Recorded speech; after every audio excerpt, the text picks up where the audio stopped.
Alright guys, I'm here with my progressive death metal collection. I don't have a load of prog death, which I wish I did, but you know, what are you gonna do? But yeah, so yeah, got a stack probably this big, not too much. We're listening to Ever Black by the Black Dahlia Murder.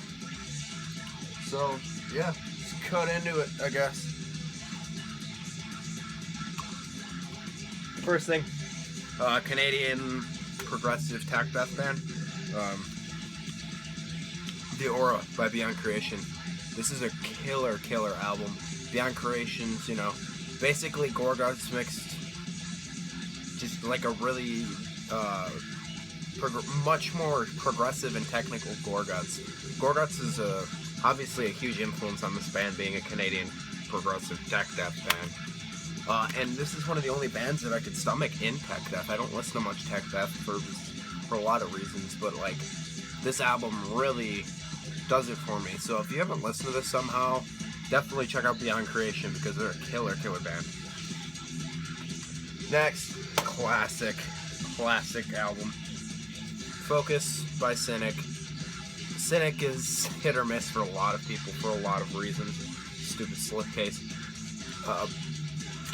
Focus is just a classic album. I mean, Paul Masvidal was in Death, and who's the other guy? I think Sean Richard was in Death as well. And they're the reason Human is so weird. But yeah, it's just got these weird robot-y vocals and then like the old school death metal sound. And this is like the only remotely death metal full length that they have, so check out Focus by Cynic if you want some weird stuff. Next, we got, for some reason, the only album by this band that I own, but this is the Anthropocene Extinction by Decapitation. I used to own Harvest 4, but I traded it to my buddy for something that I don't remember. But, yeah, Decapitation, everybody knows that progressive death metal, very good. This is definitely my favorite album, so I'm sure you already knew this one. Next, my favorite death metal band of all time, and here's their first album from 1995, Orchid by Opeth. Definitely their most raw and their most old school as far as death metal goes, but it's just different. It doesn't sound, this and Morning Rise sound different than everything else they've ever done. And I get that they sound different basically every record, but this one's just different. It's got a very raw and aggressive quality to it. And then there's the song Into the Frost of Winter, which is like a borderline of black metal track.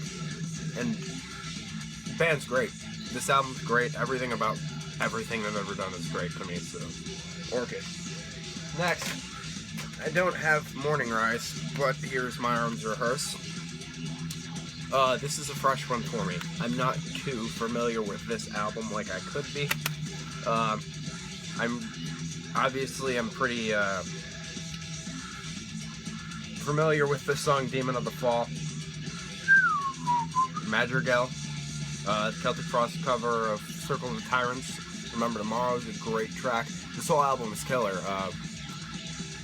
This is just like, I don't know how to explain this. This one sounds different than everything too. Everything they do sounds very individual. So check out My Arms Rehearsed, and then check out everything Opeth's ever done. You won't be mad at me, I promise. Next, maybe my favorite Opeth album. Don't have Blackwater Park, so Deliverance. Definitely the album that got me into Opeth with the song Master's Apprentice. Then, you know, you got the song Deliverance, and you got everything. Everything about the sound was killer.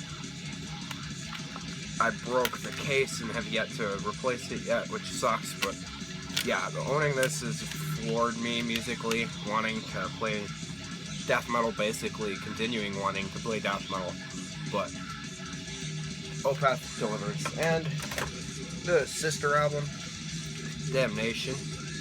Prog rock, basically. Very depressed prog rock. If you like Catatonia, I'm sure you already know this, but if you don't know this and love Catatonia's newer stuff, check this out, because I find a lot of similarities, and obviously there's similarities in lineups. So I would check out this one if You like kind of gothic, progressive stuff? Next. Ghost Rivers by Opeth. Another great one, you know. The Grand Conjuration, Ghost of Perdition, House of Wealth, everything. Beneath the Mire. Everything about this. This is a very jazzy album. I know that this was the last record with the original, not the original drummer. I forgot his name. Not Martin Mendez. Martin something. I don't know. Oh my God, I'm blanking right now. But the other guitar player before Frederick and the other drummer before Axe. I completely forgot their names. Martin Lopez and Peter. Yeah, there we go. Yeah, Ghost Rivers, last album with them, I believe. And then introducing the new lineup. Same thing with their other keyboard player, I think. Oh no, wait, that's the next album. This one is great. This is Watershed. Some of the catchiest songs on here. You got the Lotus Eater.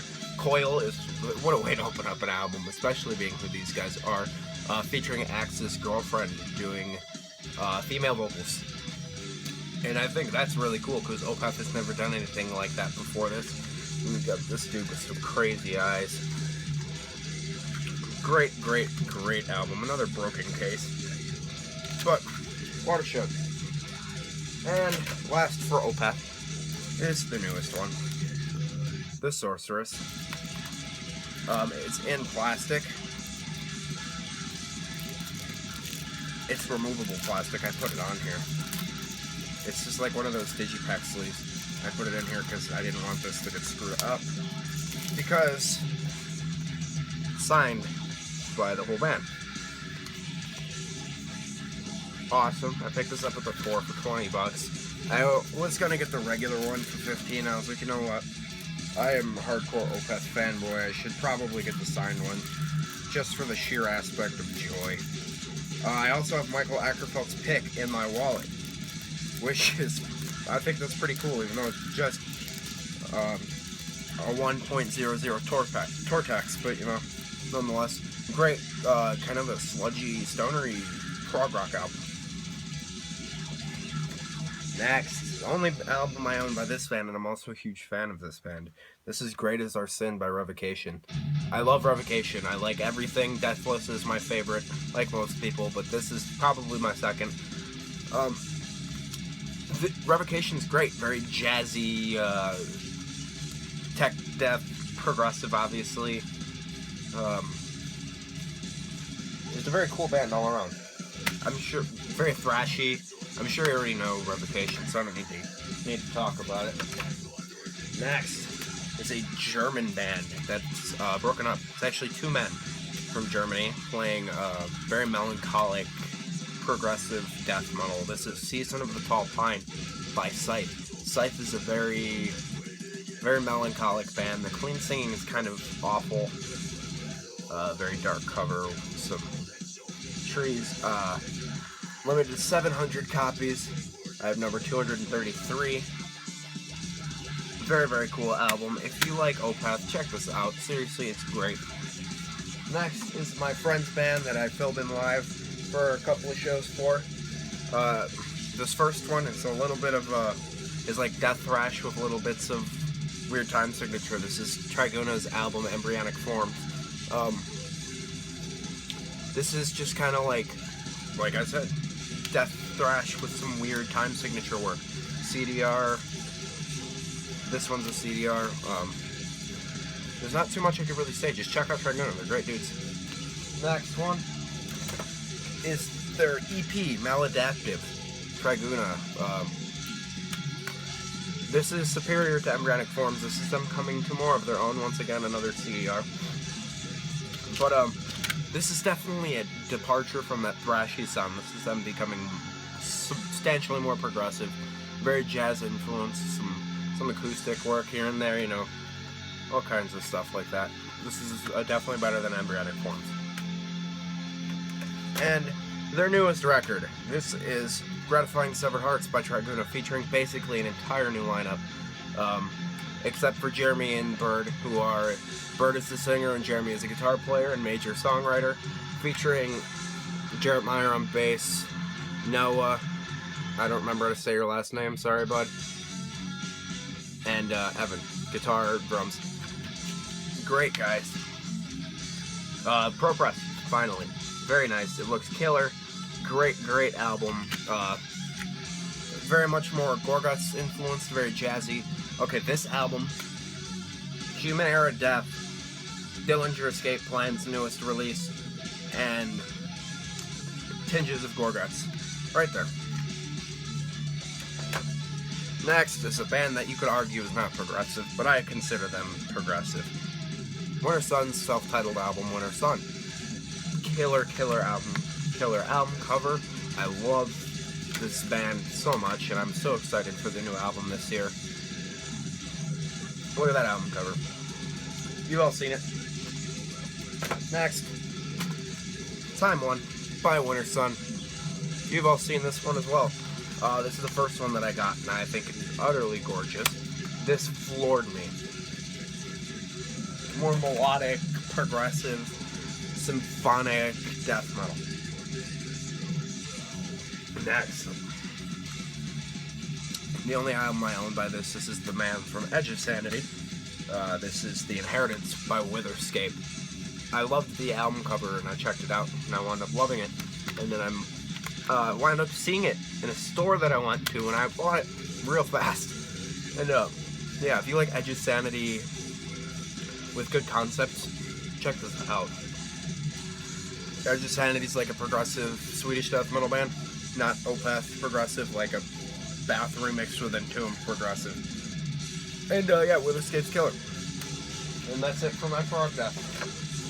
I don't know what's gonna happen next, but next will be my Death Doom or my Q&A answers. I haven't decided yet. So, keep it greasy.